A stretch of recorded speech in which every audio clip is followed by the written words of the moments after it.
Let's bring in Kansas City, Missouri Mayor Quinton Lucas, who joins us live by the phone. Mayor, thanks so much for your time.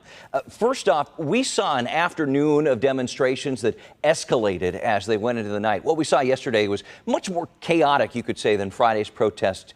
What's your take on what we're seeing right now in your city?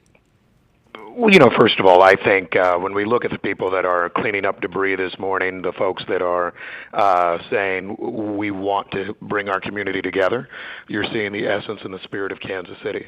And yesterday there were a lot of people out there who shared that same thought.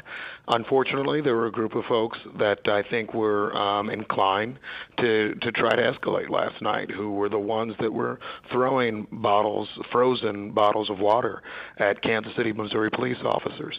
Who were not listening to orders. And I think that in some ways they were not in any way trying to connect to what everybody's in pain over, the death of George Floyd, issues with police brutality, and largely marred what was an otherwise peaceful demonstration. So I hope we can get back to that focus. We will work like hell in Kansas City to make sure we do that. The police department will be ready today, so many others, to make sure we can get back on the right foot. Mayor, you made an interesting point last night, and I feel it bears repeating. By way of a reminder to people who are there to protest, to keep their goals in lockstep with their actions. And as you mentioned, clearly we saw some people in the crowds miss that point, damage to cars and property.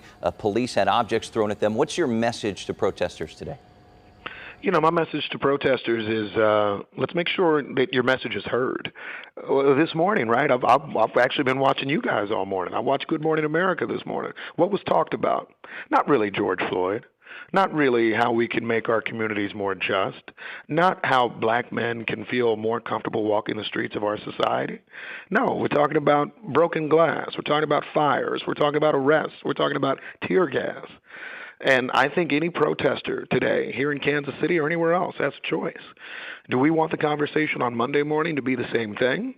Or do we want the conversation on Monday morning to be a lot of people came together, they made their voices heard, they gave a list of demands to elected officials, police, and so many others, and that we're going to see progress? That's the sort of thing that I hope we get out of it today. And we are seeing this pain, this anger build, not just here in Kansas City, but across the country. Where do we go from here? How do we get our community to that point that you're mentioning, this point of healing, where we can have a constructive conversation about the changes that need to be made? I think the way we get to it is actually not just from good protest actions that stay peaceful, but also the types of actions where more people can feel comfortable being a part of it. I was on the plaza last night, as you know, but I was not part of, a crowd that's running around looting. When you start doing that sort of stuff, you scare off the people that are there to actually try to be helpful, right? You scare off the people that may have different views but want to get to the same place of everybody being peaceful. And so I think us actually having a peaceful demonstration, think about things like the March on Washington. Lots of people, right? Lots of people, but all in lockstep to share a message of how we can bring our country together. That's the sort of thing that we need to build today in Kansas City, and I think throughout the country. And we know healing takes time. Mayor, thank you very much. If you're going today, please be safe. We'll check in again soon. Thank you, sir. Thank you.